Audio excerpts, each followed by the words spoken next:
Hello viewers, welcome to my YouTube channel Maths by Mudita, and today we will be solving exercise 1.2 question number 5. So let's read question number 5, and it is very important question, so please understand it clearly and carefully.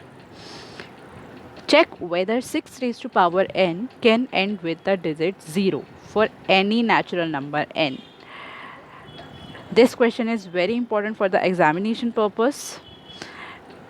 Check whether 6 raise to power n मतलब आपको check करना है कि 6 raise to power n 0 पर and होता है या नहीं for any natural number n. सो मैं यहाँ पे ना आपको एक एग्जांपल देती हूँ. पहले हम इसको ना रफली सॉल्व करते हैं और देखते हैं कि ये होता है या नहीं होता 0 पर and.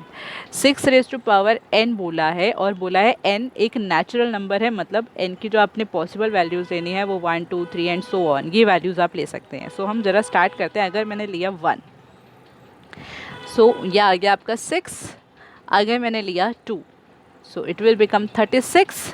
If I am taking 3, it will 216. और आप देख रहे हो इसमें क्लियरली ये चीज़ पता चल रही है कि ये जो एंड हो रहा है वो किस पे एंड हो रहा है, 6 पर एंड हो रहा है.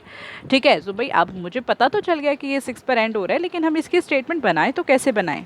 अब मैं यहाँ पे आपको जो बहुत इंपॉर्टेंट चीज़ आपको ये बताने जा रही हूँ ना, ज़रा इस पर ध्यान दीजिएगा. देखिए, जब भी कोई नंबर 0 पर एंड होता है सो उसके जो फैक्टर्स होते हैं, जो फैक्टर्स होंगे, प्राइम फैक्टर्स होंगे, वो 2 मल्टीप्लाई बाय 5 होने बहुत ज़रूरी हैं.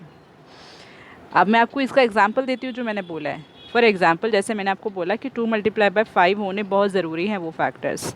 अगर मैं 10 ले रही हूँ, 10 की पावर n मैंने लिया. अगर मैं यहाँ पर 10 की पावर 1 करती हूँ तो ये आता है 10. 10 की पावर 2 करती हूँ तो इट विल बिकम 100.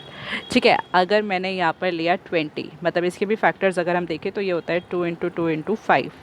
सो यहाँ पर भी हम इसका अगर हम करते हैं 2 रेज टू पावर n, तो यहाँ पर 20 रेज टू पावर n. सो ये हो जाएगा आपका 20 की पावर 1 20, 20 की पावर 2 400, एंड ऐसे ही 20 की पावर 3 8000. मतलब आपको पता चल गया कि भाई यहाँ पर जो कंडीशन लगी हुई है, मतलब अगर आपको 0 लेकर आना है सो इसका मतलब यहाँ पर ये जो फैक्टर्स हैं उसके वो क्या होने चाहिए, 2 और 5 में होने ही चाहिए, दोनों होने चाहिए. और तो अब हम जो इसकी स्टेटमेंट लिखेंगे, बस आपको वो देखनी है कि वो स्टेटमेंट में क्या लिखना है. जो मैंने आपको समझाया बस वही हम स्टेटमेंट में उतार देंगे. आपको लिखना है इफ़ आ नंबर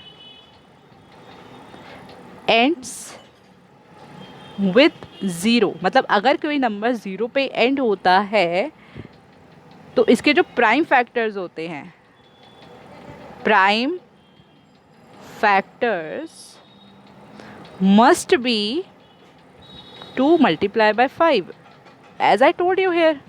ठीक है, कि जो उसके प्राइम फैक्टर्स होंगे वो 2 और 5 में होने ही चाहिए. और अगर हम 6 रेज टू पावर n को देखें तो यहाँ पर तो 2 और 3 है ना इसके फैक्टर्स. तो देखो ये चीज़ तो कंपलसरी है कि 2 और 5 दोनों ही होने चाहिए, किसी एक के होने से भी काम नहीं बनेगा. ठीक है. सो अब आपको ये लिखना है, जस्ट ये जो क्वेश्चन की स्टेटमेंट थी, 6 raise to power n can not end with the digit 0 for any natural number n. Okay, hence proved. और ये बहुत इंपॉर्टेंट क्वेश्चन है, इसको ध्यान से समझना. अगर किसी भी स्टेप में अगर आपको कोई डाउट आता है तो आप मुझसे पूछ सकते हैं कमेंट सेक्शन के अंदर. Thank you so much for watching this video.